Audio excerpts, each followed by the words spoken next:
للمتقين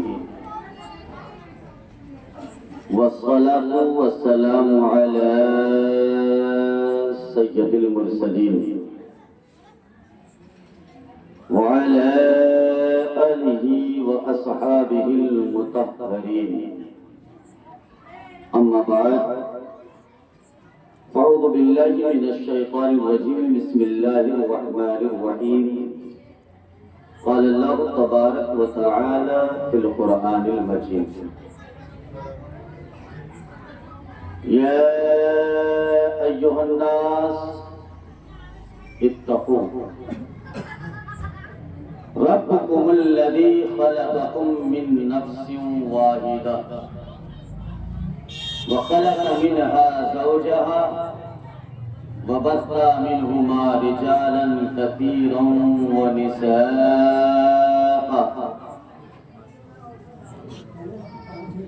واتقوا الله الذي تساءلون به والأرحام إن الله كان عليكم رقيبا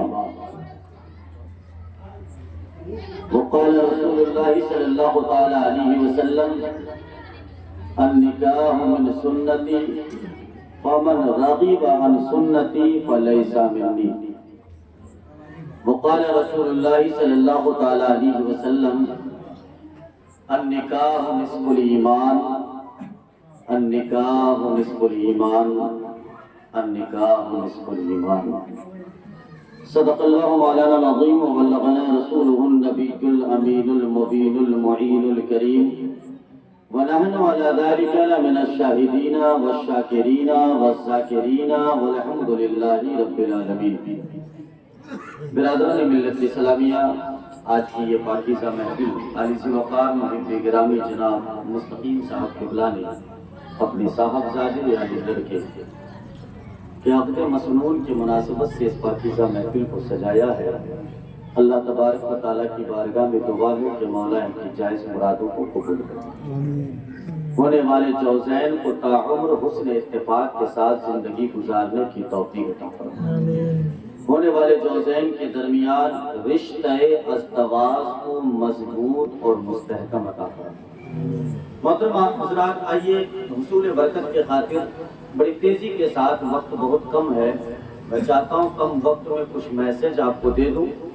آئیے حصول برکت کے خاطر اپنے آقا و مولا احمدی مجتبی محمدی مصطفیٰ روح خدا صلی اللہ تعالیٰ علیہ وسلم کے درباری گہربار میں ہدیہ درود کا تحفہ پیش کریں. پڑھیں بابا سے بلند اللہم صلی علی سیدنا شفیعنا حبیبنا مولانا محمد وآلہ وسلم صلو علیہ السلام نبی کی یا رسول اللہ صلی اللہ علیہ وسلم. محترم حضرات، اللہ تبارک و تعالیٰ نے پوری دنیا کو پیدا کیا، زمین و آسمان، چاند، سورج، ستارے، پوری دنیا کو وجود بخشا، اس میں کوئی شک. حضرت انسان کو اللہ نے پیدا فرمایا. حضرت انسان کے بعد کم و بیش 18,000 مخلوق کو اللہ نے پیدا فرمایا. پیارے میٹھے اسلامی بھائیوں، حقیقی مالک، حقیقی خالق اگر کوئی ہے تو وہ رب کائنات کی ذات. اور یہ دنیا کا سسٹم ہے، یہ دنیا کا دستور ہے، یہ دنیا کا نظام ہے کہ جو جس چیز کو بناتا ہے، پیدا کرتا ہے، ایجاد کرتا ہے، ان سے بہتر کوئی اس چیز کے بارے میں نہیں جانتا. مثال کے طور پر یہ مائک ہم بھی استعمال کرتے ہیں، آپ بھی استعمال کرتے ہیں، لیکن اس کے بارے میں صحیح تعلیم اسی کو معلوم ہے جس نے اس مائک کو بنایا ہے. پیارے میٹھے اسلامی بھائیوں، ہمیں اور آپ کو غور کرنے کی ضرورت ہے، فکر کرنے کی ضرورت ہے کہ پروردگار نے پوری دنیا کو پہلے سجایا. پوری دنیا کو سجانے کے بعد حضرت انسان کو پیدا فرمایا اور قرآن میں کہا لَقَدْ خَلَقْنَا الْإِنسَانَ فِي أَحْسَنِ تَقْوِيمٍ، کہ ہم نے انسان کو خوبصورت بنایا ہے. واقعی آپ خوبصورت ہیں، لیکن اللہ نے فوراً یہ بھی بیان فرمایا کہ انسان خوبصورت اسی وقت ہوگا جب وہ میری اطاعت میں زندگی گزارے گا. ورنہ جو انسان میری اطاعت سے انحراف ہو کر زندگی گزارے گا تو اسی خوبصورت انسان کو ثم رددنا اسفل سافلین، ہم جہنم کے سب سے نیچے طبقے میں ڈال دیں۔ تو ہم حضرت انسان ہیں، ہمارا مقصد حیات کیا ہے، مقصد زندگی کیا ہے؟ ہماری اور آپ کی مقصد زندگی ہے اللہ کی رضا کو حاصل کرنا، اللہ کے تعلیمات پر عمل کرنا، اپنے رب کو راضی کرنا، اپنے رب کے فرمان پر عمل کرنا، اپنے رب کے قانون پر عمل کرنا، اپنے رب کے دیے ہوئے نظام پر عمل کرنا، اور پھر اللہ کے حکم سے مدینے والے مصطفیٰ کی اتباع کرنا، مدینے والے مصطفیٰ کی پیروی کرنا، اور مدینے والے مصطفیٰ کے نقش قدم پر چلنا، یہ حضرت انسان کی مقصدی حیات ہے، یہ زینے کا ایک دستور ہے جو انسان دنیا میں رہ کر کے جو اپنے رب کو راضی نہ کر سکا اور مدینے والے مصطفیٰ کو راضی نہ کر سکا، اس کی دنیا بھی تباہ کر دی جاتی ہے اور اس کی آخرت بھی تباہ کر دی۔ تو پیاری میٹھے اسلامی بھائیوں، اب اللہ نے حضرت انسان کو بھیجا، قانون بھی اتارا گیا۔ اب حضرت انسان کے لیے جتنی چیزیں اللہ نے ہمارے لیے آپ کے لیے پیدا فرمایا، کچھ چیزیں ایسی ہیں جو ہماری فطرت میں ہیں، یہ اللہ کا شکر ہے، احسان ہے، ہماری فطرت میں اللہ نے پیدا فرمایا۔ ہوا کو دیکھ لیجیے، پانی کو دیکھ لیجیے، آگ کی حرارت کو دیکھ لیجیے، یہ ہماری فطرت میں ہے۔ بھوک کو دیکھ لیجیے، پیاس کو دیکھ لیجیے، یہ ہماری فطرت میں ہے، اس کے بغیر ہم زندہ نہیں رہ سکتے، ہوا کے بغیر ہم زندہ نہیں رہ سکتے، پانی کے بغیر ہم زندہ نہیں رہ سکتے، کھانا کے بغیر ہم زندہ نہیں رہ سکتے، کھانا کے بغیر ہم زندہ نہیں رہ سکتے، یہ ہماری فطرت میں ہے، مقدر اپنی اپنی ہے، کھانا سب لوگ کھاتے ہیں، اب چاہے اب حلال کی کھائیے یا حرام کی کھائیے، کھانا آپ کو ہے، آکسیجن سب کو لینا ہے۔ اس لیے یاد رکھیں، جو چیزیں اللہ نے ہماری فطرت میں ڈالا ہے ان چیزوں کو اللہ نے بالکل آسان کر دیا ہے تاکہ ہمارے بندے کو کوئی مشکل نہ ہو، ہمارے بندے کو کوئی پریشانی نہ ہو، ہمارے بندے کو کوئی دقت نہ ہو۔ آپ یقین کریں، آپ ہوا کے بغیر ایک انسان زندہ نہیں رہ سکتا، اللہ نے ہوا کو فری عطا کر دیا ہے۔ آکسیجن کے بغیر آکسیجن کا اندازہ تو اس وقت پتہ چلتا ہے جب ہماری صحت کمزور ہو جائے، سانسیں کمزور ہو جائے، جب ہم ڈاکٹر کے ہاں جاتے ہیں، اگر 15 یا 24 گھنٹہ آکسیجن میں چلے جائیں، وینٹیلیٹر میں ڈال دیا جائے تو 50,000 کا بل بن جاتا ہے۔ لیکن کرم بالائے کرم ہے کہ ہم جب سے پیدا ہوئے ہیں تب سے لے کر کے کمر کی لاش تک پروردگار ہمیں فری آکسیجن دیتا ہوا رہتا ہے۔ یہ رب کا کرم نہیں تو اور کیا ہے، ہمیں اس پروردگار کی کرم پر قربان جائے۔ اسی طریقے سے ہم پانی کے بغیر زندہ نہیں رہ سکتے، اس لیے اللہ نے آپ کے قدم کے نیچے، پیر کے نیچے پانی کو پیدا فرما دیا ہے۔ اسی طریقے سے آگ کی حرارت کے بغیر ہم جو ہے زندہ نہیں رہ سکتے۔ آگ، پانی، مٹی، ہوا، کھانا یہ ہماری فطرت میں ہے، اس لیے اللہ نے ان چیزوں کو آسان کر دیا ہے۔ اب جو پیغام میں دینا چاہتا ہوں انہی چیزوں میں سے ایک نکاح بھی اللہ کا قانون ہے، ایک نکاح بھی اللہ کا ایک ضابطہ ہے، ایک نکاح بھی اللہ کا بنایا ہوا سسٹم ہے۔ اور جانتے ہیں یہ نکاح ہماری زندگی کا حصہ ہے، اس کے بغیر ہم وقار حاصل نہیں کر سکتے، اس کے بغیر ہم زندگی میں انقلاب پیدا نہیں کر سکتے، اس کے بغیر ہم زندگی میں کامیاب نہیں ہو سکتے۔ نکاح کے بغیر ایک انسان زندگی میں کامیابی حاصل نہیں کر سکتا ہے۔ انسان کامیاب ہوتا ہے تو نکاح کے بعد ہی کامیاب ہوتا ہے۔ نکاح برکت والی چیز ہے، نکاح رحمت والی چیز ہے، نکاح عظمت والی چیز ہے، یہی سے انسان سنورتا ہے، یہی سے انسان کامیاب حاصل کرتا ہے۔ اس لیے نکاح ہماری زندگی کا حصہ ہے، اس لیے پروردگار نے پانی، آگ، پانی، ہوا کی طرح نکاح کو بھی بالکل آسان بنایا ہے اور آسان پیدا کر دیا ہے۔ اس مسئلے کو غور کرنے کی ضرورت ہے، لیکن مشکل تو ہم نے بنایا ہے، مشکل تو آپ نے بنایا ہے، مشکلات کا سامنا ہم کر رہے ہیں، پریشانیاں ہم اٹھا رہے ہیں، پریشانیاں ہمارے سماج کے لوگ یہ ہماری نظریہ ہے، یہ ہماری فکر ہے، یہ ہماری کوششیں ہیں جو آج مشکلات ہوتے ہوئے نظر آ رہے ہیں، بلکہ اس زمانے میں حضرت ماں عائشہ روایت کرتی ہے کہ حضرت ماں عائشہ فرماتی ہے کہ سب سے برکت والا نکاح تو وہی ہے جس میں سب سے کم خرچ۔ یہ رسول کائنات صلی اللہ علیہ وسلم نے فرمایا۔ اس لیے ہمیں اور آپ کو چاہیے کہ اس نکاح کی محفل کو، نکاح کی تقریب کو، نکاح کے لوازمات کو ہم آسان کریں اور اس کو اسلامی بنائیں۔ یقیناً جس طریقے سے آپ اسلامی اس کو بنائیں گے، اس سے آپ کو برکتیں بھی ملے گی، اس سے آپ کو رحمتیں بھی ملے گی، اس سے آپ کو کامیابی بھی ملے گی۔ آپ جانتے ہیں نکاح کے بعد ہی انسان کو وقار ملتا ہے، ورنہ نکاح سے پہلے کیا وقار، نکاح سے پہلے کیا ضروری ہے کہ انسان نیکوکار ہو، انسان تقوی والا ہو، انسان متقی اور پرہیزگار ہو۔ اس لیے میرے آقا نے فرمایا النکاح نصف الایمان، نکاح میں آدھا ایمان ہے، کیونکہ جب تک انسان نکاح میں شامل نہیں ہوتا، جب تک التماسی زندگی سے منسلک نہیں ہوتا ہے، ان کا پورا وجود گمراہی میں جانے کا ڈر رہتا ہے، خدشہ رہتا ہے، سوچ بھی بھٹکتی ہے، فکر بھی بھٹکتی ہے، خیالات بھی بھٹکنے لگتے ہیں، پورا اعضائے بدن بھٹکنے لگتا ہے۔ اگر آپ چاہتے ہو کہ میرا پورا وجود تمام گناہوں سے محفوظ ہو جائے تو مدینے والے مصطفیٰ فرماتے ہیں اگر نگاہوں کو جھکانا چاہتے ہو تو عقل سے جڑ جاؤ، اگر اپنے وجود کو پاک کرنا چاہتے ہو تو عقد مسنون سے جڑ جاؤ۔ جو عقد مسنون سے جڑ جاتا ہے وہ اپنے وجود کو بھی پاک کر لیتا ہے اور اپنے وقار کو بھی بلند کر لیتا ہے۔ یہ نکاح کی برکت ہے۔ پیارے میٹھے اسلامی بھائیوں، اس لیے کہا جاتا ہے کہ رسول کائنات صلی اللہ علیہ وسلم نے فرمایا کہ دوستوں نکاح کرنا میری سنت ہے۔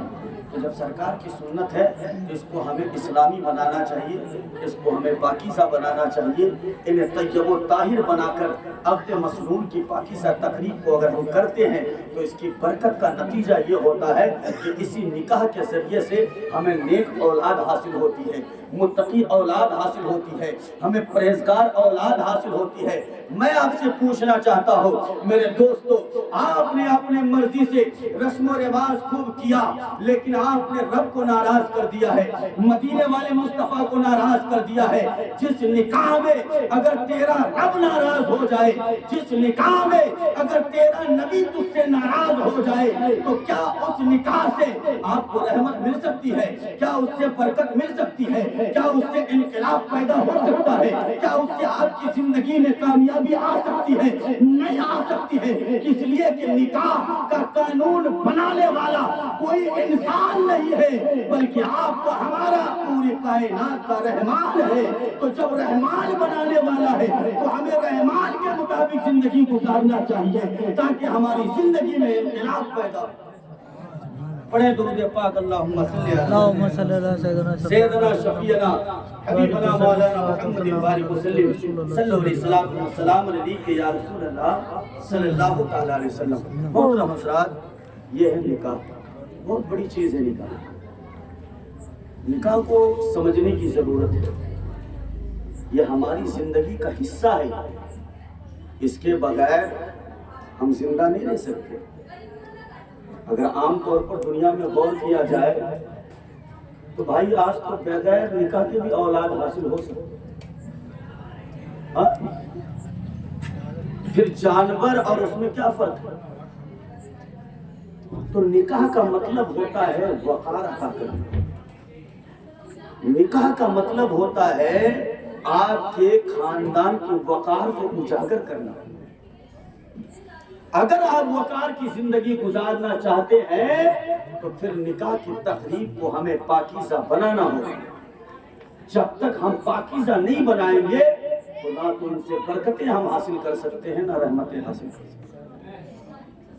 اس لیے ایک ہوشیار دیندار انسان کی یہ ذمہ داری ہونی چاہیے کہ 2 دن 4 دن کی واہوائی کے لیے ہم اپنی پوری زندگی کو تباہ نہ کریں، پوری زندگی کو تباہ نہ کریں۔ رب کائنات نے جو خطبہ نکاح میں جو قرآن کی آیت پڑھی جاتی ہے، 3 آیتیں پڑھی جاتی ہے، ان 3 آیتوں میں 4 جگہ ڈرنے کا حکم ہے۔ کیوں 4 جگہ ڈرنے کا حکم؟ اتنی تاکید کیوں کی جا رہی ہے کہ نکاح کے بعد ہی انسان کی زندگی پھسل بھی جاتی ہے اور سنور بھی جاتی ہے۔ اگر نکاح کے بعد جس نے اپنی زندگی کو سنوار لیا تو وہ دنیا کو بھی سنوار لیتا اور آخرت کو بھی سنوار لیتا۔ اس لیے کہ نکاح سے پہلے وہ چیزوں کا مواخذہ نہیں ہوتا جو چیزیں نکاح کے بعد آتی ہے۔ نکاح کے بعد بیوی کے حقوق ہمارے سامنے، اللہ نے اولاد عطا کیے تو اولاد کے حقوق ہمارے سامنے، ماں باپ کے حقوق ہمارے سامنے، بہنوں کے حقوق ہمارے سامنے، پھوپھیوں کے حقوق ہمارے سامنے، خیش و اقارب اور پڑوسی کے حقوق ہمارے سامنے، دنیا کے سارے حقوق آ کے ہماری سامنے کھڑی ہو جاتی ہے۔ مرد وہی ہے جو بیوی کو بیوی کا حق دے دے، ماں کو ماں کا حق دے دے، باپ کو باپ کا حق دے دے، بہن کو بہن کا حق دے دے۔ اگر یہ سارے حقوق جو دے دیتا ہے اسی کو قرآن کہتا ہے الرجال قوامون علی النساء، ہم نے مرد کو حاکم بنایا ہے اور جو حاکمیت پر قائم رہتا ہے ان کی دنیا بھی سنوار دی جاتی ہے اور آخرت بھی سنوار دی جاتی ہے۔ الرجال قوامون علی النساء، یہ حاکمیت ہے اور یہی سے ہماری زندگی بگڑ بھی جاتی ہے۔ اگر ہم نے ماں کی محبت میں بیوی کا حق چھین لیا یہ ناانصافی ہے، بیوی کی محبت میں ماں کا حق چھین لیا یہ ناانصافی ہے، بچے کی محبت میں ہم نے پڑوسی کا حق چھین لیا یا پڑوسی کی محبت میں ہم نے بچے کا حق چھین لیا، حق تلفی کیا، یہ ساری حقوق العباد ہے اور اسی میں بندہ سب سے زیادہ گرفتار ہے۔ پوچھا جائے گا ثم لتسألن عن النعیم، ہر نعمتوں کے بارے میں ہم سے سوال ہوگا، پوچھا جائے گا۔ اس لیے ضروری ہے کہ اگر آپ کامیاب زندگی گزارنا چاہتے ہیں تو عقد مسنون کو دینی بنائیے، پاکیزہ بنائیے اور مدینے والے مصطفیٰ کی سنت کو سنت کی حیثیت سے سمجھ کر اس پر عمل کیجئے۔ عمل کرنا آپ کا کام ہے، عمل کرنا میرا کام ہے، میری زندگی میں انقلاب پیدا کرنا پروردگار کا کام ہے۔ سمجھ رہے ہیں آپ؟ اب آپ دیکھیں، آپ حاجی علی وقار محب گرامی جناب مستقیم صاحب اپنے صاحبزادے کی تقریب کل برات ہے، اللہ بے پناہ برکتیں اور رحمتیں عطا فرمائے، کہہ دیں آمین۔ پیارے میٹھے اسلامی بھائیوں، اب ذرا دیکھیے آپ، میرے آقا نے فرمایا اے نوجوانوں، جتنے نوجوان غور کریں یہ آپ کا حق ہے، یہ آپ کا حق ہے اور میرے آقا نے زندگی گزارنے کا پورا دستور بیان کیا۔ آپ کو چاہیے کہ آپ پڑھیں آقا کی حدیث اور اپنی زندگی میں لطف اٹھائیں۔ میرے آقا فرماتے ہیں کہ میرے نوجوانوں، زندگی میں 3 چیزیں جن کو مل گئی یہ خوش بختی کی علامت ہے، اور زندگی میں 3 چیزیں بدبختی کی علامت ہے۔ وہ کون سی 3 چیزیں ہیں؟ اگر آپ نے حاصل کر لیا، آپ کی زندگی میں وہ 3 چیزیں آ گئی تو میرے آقا فرماتے یہ خوش بختی کی علامت ہے، آپ یہاں بھی کامیاب ہو اور وہاں بھی کامیاب ہو۔ اور اس کے خلاف فرمایا کہ 3 چیزیں بدبختی کی علامت ہے، اگر یہ 3 چیزیں آپ کو مل گئی تو آپ کی دنیا بھی تباہ ہے اور آخرت بھی تباہ ہے۔ اب پوچھے سرکار سے، میرے آقا نے فرمایا کیا؟ کہا نمبر 1، اگر جس کو نیک بیوی مل گئی وہ دنیا میں بھی کامیاب ہے، وہ قبر میں بھی کامیاب ہے، وہ حشر میں بھی کامیاب ہے۔ اس لیے کہ آپ سے پوچھا گیا اولاد کا سب سے بڑا حق یہ ہے کہ ایک باپ کی ذمہ داری ہے کہ جب بھی تم کسی خاتون کا انتخاب کرو تو وہ خاتون دیندار ہونا چاہیے، وہ تقوی شعار ہونا چاہیے، وہ خاتون کوئی عام خاتون نہیں ہے، اس لیے کہ وہ خاتون ہے جو تمہارے بچے کی ماں بننے والی ہے، تمہارے بچے کی زندگی کو پرورش دینے والی ہے۔ اس لیے آپ کو بہترین خاتون کا انتخاب کرنا چاہیے تاکہ اس خاتون کے ذریعے سے ایک کھلتا ہوا، مہکتا ہوا، چمکتا ہوا، چمکتی ہوئی اولاد آپ کو مل جائے۔ اس اولاد کی برکت سے آپ دنیا میں بھی جنت خرید سکتے ہو اور قبر کو بھی جنت بنا سکتے ہو اور میدان محشر کو بھی جنت بنا سکتے ہو۔ میرے آقا نے فرمایا نوجوانوں نیک بیوی کی تلاش میں رہنا، اس لیے کہ جس خاتون سے تم نکاح کرنے جا رہے ہو وہ عام خاتون نہیں ہے، وہ تمہارے بچے کی ماں بننے والی۔ اور ظاہر سی بات ہے، ہم جوتا خریدنے جائیں تو ہائی کوالٹی، کپڑے خریدنے جائیں تو ہائی کوالٹی، شرٹ خریدنے جائیں تو ہائی کوالٹی، دنیا کے ساز و سامان خریدنے جائیں تو کوالٹی دیکھتے ہیں۔ اے میرے نوجوانوں، تمہاری عقل و فہم میں کس نے حملہ کر دیا ہے؟ کیا یہ تمہاری فکر نہیں ہے کہ ہم جس خاتون سے نکاح کرنے جا رہے ہیں ان کے اندر دینداری ہے یا نہیں، تقویٰ ہے یا نہیں، پرہیزگاری ہے یا نہیں، نبی کی سنت ہے یا نہیں، کنیز فاطمہ ہے کہ نہیں، اخلاق جو ہے فاطمہ الزہرا کا کردار ہے یا نہیں؟ اگر کردار فاطمہ ہے تو آپ بن کر کے نکاح کر لو۔ نکاح کرنا تیرا کام ہے اور صالح اولاد عطا کرنا پروردگار کا کام ہے۔ یہ آپ کو اختیار ہے۔ اس لیے میرے آقا نے فرمایا نوجوانوں 3 چیزیں حاصل کر لینا۔ پہلی چیز میرے آقا نے فرمایا وہ ہے نیک بیوی، ٹھیک ہے۔ دوسرے نمبر پہ میرے آقا نے فرمایا نیک اولاد، نیک اولاد، اور نکاح کا مقصد بھی ہے نیک اولاد حاصل کرنا۔ نیک اولاد کیسے حاصل ہوگا؟ اب چلے جائیے بنیاد میں، ہاں غور کیجیے نا بھائی، یہ ہے مقصد حیات۔ مقصد حیات وہ نہیں ہے کہ 2 دن کے لیے 4 دن کے لیے واہوائی میں ہم سب کچھ بگاڑ دیں، اپنے مقصد حیات کو ختم کر کے پوری زندگی کو تباہ کر دیں۔ کیا آج ہماری سماج لنگڑی نہیں ہے؟ کیا آج ہماری سماج اپائج نہیں ہوتی ہوئی نظر آ رہی ہے؟ بالکل ہوتی ہوئی نظر آ رہی ہے۔ دینداری ختم ہو رہی ہے، اخلاق ختم ہو رہا ہے، کردار ختم ہو رہا ہے، مسجدیں ویران ہوتی ہوئی نظر آ رہی ہے۔ اس کی وجہ یہ ہے کہ دینداری نہ تو ہمارے پاس ہے، نہ ہمارے گھر میں ہے، نہ ہماری عورتوں میں ہے، نہ ہمارے بچوں میں ہے۔ جب دینداری ہم سے ختم ہو چکی ہے تو پھر کہاں ہم اچھے ہیں؟ نہ زمین پر اچھے ہیں۔ جب دنیا ہماری اچھی نہیں ہے تو قبر کہاں سے اچھی ہوگی؟ ہمیں غور کرنے کی ضرورت ہے۔ تو میرے آقا نے فرمایا 3 چیزیں حاصل کر لینا۔ نیک خاتون اگر مل گئی تو تمہاری دنیا بھی سنور جائے گی اور آخرت بھی، اور اس کے ذریعے سے اگر نیک اولاد مل گئی تو سمجھ لو یہ اولاد تمہارے لیے دنیا کو بھی جنت بنائے گی اور آخرت کو بھی جنت بنا دے گی۔ یہ ہے نیک اولاد کی۔ اس کے بعد میرے آقا نے فرمایا کشادہ گھر کو بھی شامل کیا۔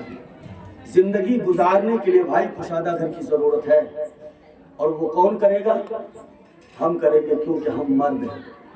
ہم دوسرے کے سہارے کی زندگی نہیں گزاریں گے، ہم اپنی محنت کے اور اپنی محنت کے ذریعے سے اپنی زندگی، اپنے بال بچوں کی رزق اور ان کی حلال کمائی کے ذریعے سے ان کا پیٹ بھرنا، نان و نفقہ کی ذمہ داری ہمارے پاس ہے، اور اس کو پورا کرنا یہ ہماری ذمہ داری ہے۔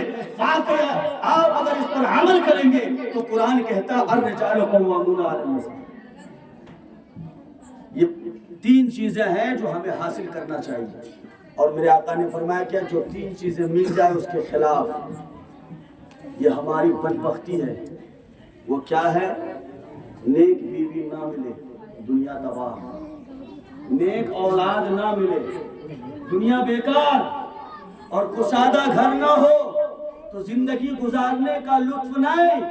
اس لیے ہمیں چاہیے کہ اگر آپ دنیا اور آخرت کو کامیاب کرنا چاہتے ہو تو یہ نوجوانوں، یہ آپ کو آپ کے نبی نے اختیار دیا ہے کہ تم خود دیندار بنو، اور اپنے بچوں کے لیے جب ان کی ماں کا انتخاب کرنا تو دیندار خاتون کا انتخاب کر لینا۔ جب تم ہر نوجوان جب دیندار خاتون کا انتخاب کریں گے تو ظاہر سی بات ہے یہ دنیا قرآن پڑھانے پہ مجبور ہو جائے گی، یہ دنیا دین کی تعلیم دینے پر مجبور ہو جائے گی، یہ دنیا دینی تعلیم دینے کے لیے مجبور ہو جائے گی۔ لیکن آج ہم کو دیندار خاتون نہیں چاہیے، ہمیں تو کچھ اور چاہیے۔ اس لیے دنیا ہمیں کاٹنے دور رہی ہے، ہمارا سماج جو ہے دینداری سے الگ ہوتی ہوئی نظر آ رہی ہے۔ یہ ہے چیزیں، تو پیارے میٹھے اسلامی بھائیوں، اللہ تعالیٰ سے دعا کیجئے کہ پروردگار زندگی میں ہمیں جب بھی ایسے لمحے ہوں تو نیک خاتون عطا فرمانا۔ دعا کرتے کبھی آپ؟ ہمیں اور آپ کو بھی دعا کرنا چاہیے، جن کا نکاح ہو چکا ہے وہ بھی کریں کہ ہماری بیوی کو دیندار بنا، تقوی شعار بنا، کنیز فاطمہ بن کر انہیں زندگی گزارنے کی توفیق عطا فرما۔ یقیناً میرے آقا نے فرمایا جنت میں نیک خاتون کو نیک شوہر عطا کر دی جائے گی، اور نیک شوہر کو نیک بیوی کے ساتھ اسے جنت عطا کر دی جائے گی۔ یہ رسول کائنات کی حدیث پاک ہے، تو ہمیں اور آپ کو عمل کرنا چاہیے۔ اب دیکھیے بس ایک بات اور عرض کر دیتا ہوں، اس کے بعد میری گفتگو ختم۔ ایک عرب کے بہت بڑے محقق ہیں، غور سے سنیے گا۔ عرب کے محقق انہوں نے اپنے بچوں کو بلایا پاس میں، غور سے سنیے گا، پاس میں بلایا۔ بلانے کے بعد کہا بیٹا ابھی تم دنیا میں آئے نہیں تھے کہ میں نے تمہارے اوپر احسان کر دیا۔ غور سے سنیے گا، محقق نے بچے کو بلایا، کہا بیٹا ابھی تم دنیا میں آئے نہیں تھے کہ میں نے تیرے اوپر احسان کر دیا۔ تو محقق کا بیٹا ہے ہوشیار تو ہوگا ہی، کہا ابا جان یہ بات سمجھ میں نہیں آ رہی کہ ہم دنیا میں آئے نہیں اور آپ نے میرے اوپر احسان کر دیا۔ احسان کا مطلب یہ کہ کوئی چیز سامنے ہو اور اس پر احسان کر دیا جائے۔ کہا سنو بیٹا جاننا چاہتے ہو؟ کہا ہاں سنو۔ کہا قریب آؤ، بچوں کو بیٹھایا، بیٹھانے کے بعد کہا بیٹا سنو، تم دنیا میں آئے نہیں، میں نے تیرے اوپر احسان کر دیا وہ اس طریقے سے کہ میں نے جب تمہاری ماں کا انتخاب کیا تو ایک دیندار خاتون کا انتخاب کر کے میں نے تیرے اوپر احسان کر دیا۔ دیندار خاتون کا انتخاب کر کے میں نے تیرے اوپر احسان کر دیا بیٹا۔ اگر میں چاہتا تو کسی بازار عورت سے نکاح کر لیتا، اگر میں چاہتا تو کسی فاحشہ عورت سے نکاح کر لیتا، اگر میں چاہتا تو ٹی وی کے اسکرین میں ناچنے والی خاتون کو اپنے نکاح میں لے لیتا، لیکن میں نے تیری محبت میں جب میں نے تیری ماں کا انتخاب کیا ہے تو ایک دیندار ماں کا انتخاب کر کے میں نے تیرے اوپر احسان کر دیا ہے۔ ذرا دیکھ لے اپنی ماں کو، تیری ماں ایک وقت کی بھی نماز نہیں چھوڑتی ہے، کنیز فاطمہ بن کر زندگی گزارتی ہے، اپنے رب کی اطاعت میں زندگی گزارتی ہے۔ ایسے خاتون بہت ہی کم ہی دنیا میں ملتی ہے، اگر کوئی ہے تو وہ تیری ماں ہے۔ محقق نے اپنے بچے کو نصیحت کیا، کہا بیٹا اگر میں چاہتا تو کچھ بھی کر لیتا، لیکن میں نے تیرے اوپر یہ احسان کیا کہ میں کسی اور کو نہیں بلکہ دیندار، تقوی، متقیہ، پرہیزگار اور نبی کی سنت پر عمل کرنے والی ایک خاتون کو اپنے نکاح میں لایا، اور لانے کے بعد تمہاری ماں کا انتخاب کیا تاکہ نیک ماں کے گود میں پلنے والی اولاد بھی نیکوکار ہو، دیندار ہو، متقی ہو، پرہیزگار ہو۔ اگر پرہیزگار ہو، اگر غریب نواز نہ ہو تو کم سے کم غلام غریب نواز پیدا ہو، ہے کہ نہیں؟ بھائی ایک زمانہ تھا غوث پاک پیدا ہوتے تھے، حسن عسکری پیدا ہوتے تھے، امام حسن پیدا ہوا، امام حسن مجتبیٰ پیدا ہوئے، حضرت حسن عسکری پیدا ہوئے، غوث پاک پیدا ہوئے۔ یہ ماہی کی تو وطن کا جلوہ ہے، یہ ماہی کی وطن کا تو جلوہ ہے، کرم ہے۔ آج ہماری اولادیں کیوں ایسا نہیں ہو رہی ہے؟ آج قرآن کیوں نہیں پڑھنے کو چاہ رہی ہے؟ آج نماز پڑھنے کو کہنے تیار ہے؟ تو ہم بنیاد پہ غور کریں، اس کی وجہ یہی ہے کہ جب ہم نکاح کو اسلامی بنا دیں گے، جب رشتہ کو ہم رکھتے ہیں، جب بنیاد مضبوط ہوگی تو اس کے بھلے بھی مضبوط ہوتے ہوئے نظر آئیں گے۔ اس لیے ضروری ہے کہ ہم نکاح کو اسلامی بنائیں تاکہ اس برکت والے نکاح کے ذریعے سے ہمیں نیک اولاد اور متقی اولاد حاصل۔ اللہ تبارک و تعالیٰ سے دعا ہے کہ مولا ان تمام تعلیمات پر ہم سبھی لوگوں کو عمل کرنے کی توفیق عطا فرما۔ وآخر دعوانا الحمد للہ رب العالمین۔ السلام علیکم۔